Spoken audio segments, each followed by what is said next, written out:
ऐसा लग रहा है जैसे बंगाल अब बेड़ियों से आजाद हो गया है। हमारा बंगाल अपने नए भविष्य के निर्माण में जुट गया है।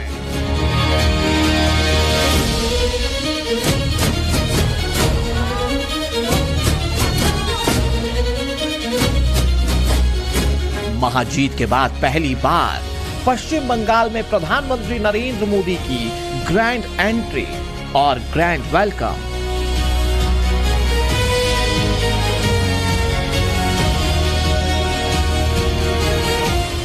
योग दिवस के मौके पर योग के रंग में पूरी तरह से रंगी पश्चिम बंगाल की राजधानी कोलकाता।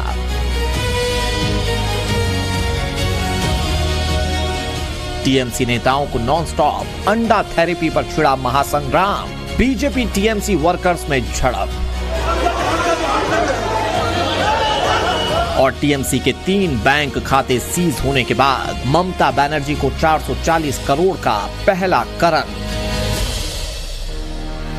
पश्चिम बंगाल के ताजा अपडेट पर इस वक्त पूरे देश की नजर है।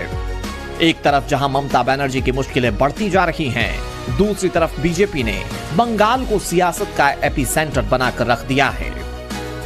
बीजेपी सरकार आने के बाद से बंगाल में कैसे बह रही है विकास परियोजनाओं की गंगा और ममता के सामने कैसे आ खड़ा हुआ है तकलीफों का तूफान।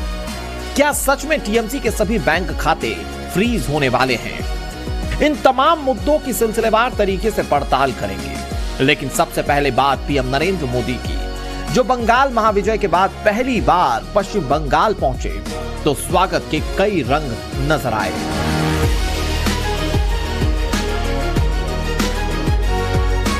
पीएम नरेंद्र मोदी ने हुगली के ऐतिहासिक स्थल तारकेश्वर में पश्चिम बंग दिवस उत्सव में हिस्सा लिया। ये पहली बार है जब राज्य में इस दिन को आधिकारिक रूप से इतने बड़े पैमाने पर मनाया गया। 20 जून 1947 को डॉक्टर श्यामा प्रसाद मुखर्जी के नेतृत्व में बंगाल विधानसभा में बंगाल विभाजन का प्रस्ताव पारित हुआ था, जिसने हिंदू बहुल पश्चिम बंगाल की नींव रखी थी। जाहिर है पहली बार बड़े पैमाने पर बंग दिवस मनाना बंगाल की नई पहचान की दिशा में पहला कदम है। ममता बनर्जी की टीएमसी सरकार इसी दिन को मनाने का विरोध करती थी, लेकिन अब जहां पश्चिम बंगाल में बीजेपी की सरकार है तो वहीं प्रधानमंत्री नरेंद्र मोदी के मौजूदगी के बीच राज्य में बंग दिवस मनाया जा रहा है। इससे ये संदेश जाता है कि राज्य और केंद्र पश्चिम बंगाल की अस्मिता और इतिहास को राष्ट्रवाद की वैचारिक लाइन से ही आगे बढ़ाना चाहते हैं। प्रधानमंत्री नरेंद्र मोदी की सबसे बड़ी खासियत है विकास की राजनीति। बंगाल में भी बीजेपी डबल इंजन सरकार के मॉडल को मजबूती से पेश करने में जुट गई है। यही कारण है कि जीत के बाद पहली बार बंगाल आए पीएम नरेंद्र मोदी अपने साथ कई गिफ्ट लाए, कई विकास परियोजनाओं का उद्घाटन और शिलान्यास किया, जिनमें लगभग 590 करोड़ रुपए की रेलवे परियोजनाएं हैं। हावड़ा में 300 बिस्तर वाला नया रेलवे अस्पताल है। पूर्वी मिदनापुर में एक रेल ओवरब्रिज, प्रधानमंत्री ग्राम सड़क योजना के तहत 49 ग्रामीण सड़क परियोजनाएं शामिल हैं। बंगाल की हवा में अब एक नई ताजगी है। यहां के कण कण से एक नई खुशबू आ रही है। ऐसा लग रहा है जैसे बंगाल अब बेड़ियों से आजाद हो गया है। जैसे बंगाल का गौरव लौटने का आरंभ हो गया है। आज का ये कार्यक्रम साक्षी है। इन परियोजनाओं का शुभारंभ गवाह है कि हमारा बंगाल अपने नए भविष्य के निर्माण में जुट गया है। बंगाल के लोगों के चेहरों की चमक गांव-गांव में खुशी और विश्वास का भाव, मैं आपके इस आनंद में भागीदार बनने के लिए आया हूं। राज्य और केंद्र के टकराव के चलते पिछले कई सालों से बंगाल में कई केंद्रीय कृषि और कल्याणकारी योजनाएं या तो ठप थीं या पूरी तरह से लागू नहीं हो पा रही थीं। लेकिन अब हालात पूरी तरह से बदल चुके हैं। पीएम नरेंद्र मोदी ने अपने पहले ही दौरे से प्रधानमंत्री फसल बीमा योजना, डिजिटल एग्रीकल्चर मिशन और राष्ट्रीय प्राकृतिक खेती मिशन जैसी योजनाओं को बंगाल में बड़े पैमाने पर शुरू किया। अकेले बंगाल के 45 लाख से ज्यादा किसानों के खाते में 900 करोड़ रुपए से ज्यादा की पीएम किसान निधि सीधे ट्रांसफर की गई। प्रधानमंत्री नरेंद्र मोदी का 2 दिवसीय पश्चिम बंगाल दौरा राजनीतिक, वैचारिक और विकास के लिहाज से बेहद अहम माना जा रहा है। केंद्र ने उन केंद्रीय योजनाओं को तुरंत लागू करना शुरू कर दिया है जो पहले राजनीतिक गतिरोध के चलते अटकी हुई थी। चुनाव के तुरंत बाद विकास योजनाओं को जमीन पर उतारकर सरकार जनता को यह संदेश दे रही है कि उनका वोट सीधे राज्य की प्रगति में बदल रहा है। इधर मोदी बंगाल को सौगातें दे रहे थे, उधर ममता बनर्जी के साथ एक और खेला हो गया। बगावत के बाद अब टीएमसी में फंड पर जंग शुरू हो गई है। तृणमूल कांग्रेस में अब लड़ाई सीधे तिजोरी तक जा पहुंची है। सवाल यह है कि ममता बनर्जी की पार्टी के 876 करोड़ के खजाने पर हक किसका है। मोटे शब्दों में कहें तो पार्टी में बुरी तरह से टूट-फूट होने के बाद ममता के हाथ से पार्टी का फंड भी निकलता दिख रहा है। टीएमसी के बागी विधायकों की शिकायत और पूर्व मंत्री अरूप विश्वास की पहल के बाद एचडीएफसी बैंक ने तृणमूल कांग्रेस के 3 बैंक खातों को फ्रीज कर दिया है। बताया जा रहा है कि इन खातों में करीब 440 करोड़ रुपए जमा हैं।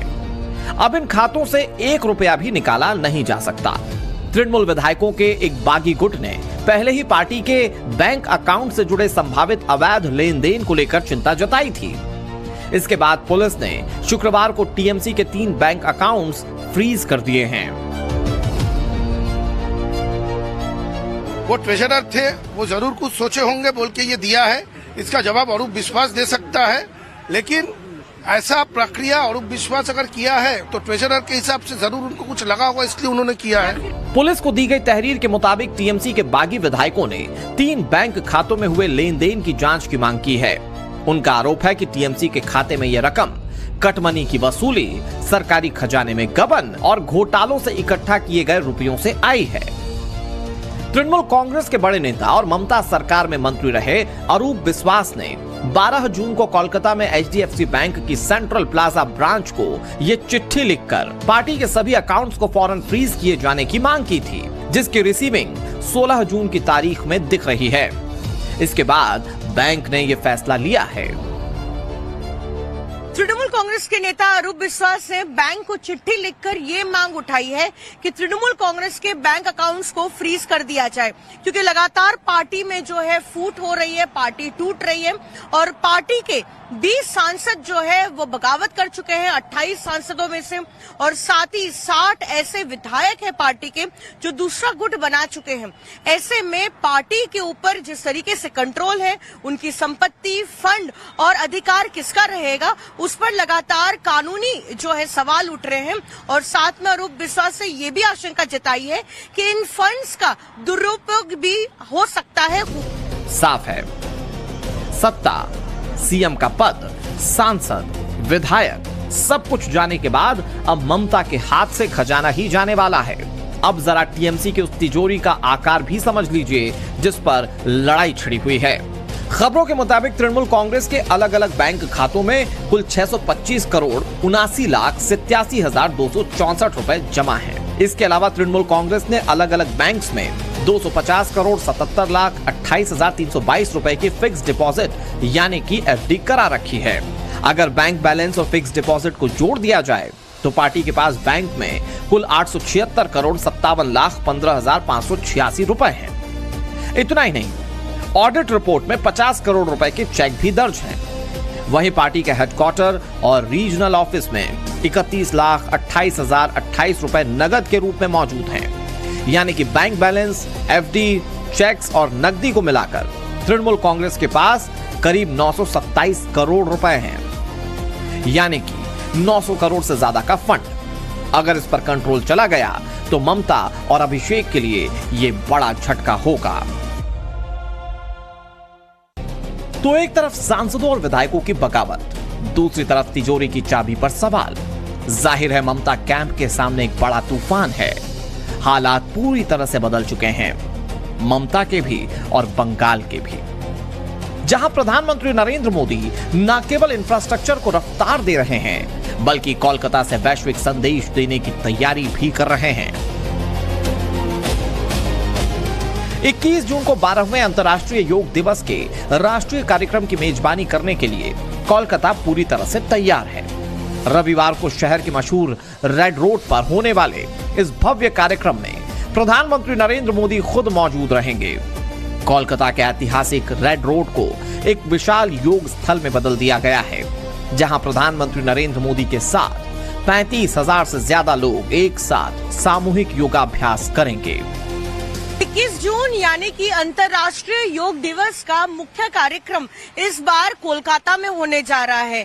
पश्चिम बंगाल में सरकार बदलने के बाद और बीजेपी की सरकार बनने के बाद ये पहली बार इतने बड़े पैमाने पर योग दिवस का आयोजन किया गया है और इस बार ये आयोजित किया गया है कोलकाता के ऐतिहासिक रेड रोड में। फिलहाल हमारी मौजूदगी उसी रेड रोड पर है और हम आपको तस्वीरें दिखा रहे हैं। यहाँ पर आखिरी चरण की तैयारियां चल रही है। हमारे सामने जो देख रहे हैं वो मुख्य मंच है और यहीं पर प्रधानमंत्री नरेंद्र मोदी शामिल होंगे, साथ ही पश्चिम बंगाल के मुख्यमंत्री शुभेंदु अधिकारी भी रहेंगे और इतने भव्य तरीके से जो है यहाँ पर पूरा आयोजन किया जा रहा है क्योंकि ये मुख्य प्रोग्राम होने वाला है। यहीं पर प्रधानमंत्री नरेंद्र मोदी शामिल होंगे और अभी हम जिस तरह से देख रहे हैं कि आखिरी चरण की तैयारियां चल रही है, जो बड़े पोस्टर है योगा के वो यहाँ पर लगाए जा रहे हैं, साथ ही वो पोस्टर जिसे प्रधानमंत्री नरेंद्र मोदी की तस्वीर है वो भी यहाँ पर लगाए जा रहे हैं और जिस तरीके से यहाँ पर मंच बनाया जा रहा है, यहाँ पर हम क्रेन से लेकर जेसीबी तक मौजूद देख रहे हैं इस पूरे वेन्यू पर। और साथ ही अगर हम आपको एक तस्वीर और दिखाएं कि इसी रेड रोड से जो सटा हुआ इलाका है और कोलकाता की हर एक सड़कों पर किस तरीके के झंडे लगाए गए हैं और योग दिवस के जो है पोस्टर भी लगाए गए हैं। हमारे सामने आप जो देख रहे हैं एक इम्पोर्टेंट इंटरसेक्शन है और इसी तरीके से पूरे जो शहर को एक तरीके से जो है योग महोत्सव में यहाँ पर कवर कर लिया गया है। योग दिवस पर कोलकाता में एक नया गिनीज वर्ल्ड रिकॉर्ड बनाने की तैयारी है। हुगली में गंगा नदी में 500 नावों पर लोग योग करेंगे। कोलकाता में 3000 ड्रोन्स आसमान में योग की आकृतियां उकेरेंगे। पूरे पश्चिम बंगाल में लगभग 2500 स्थानों पर कार्यक्रम होंगे, जहां करीब 10 लाख लोग योग करेंगे। तो एक तरफ जहां बंगाल में मोदी आसन कर रहे हैं, तो वहीं ममता सियासी टेंशन में है। आज यही बंगाल की बदली हुई पिक्चर है। Bureau report, times now Navbharat.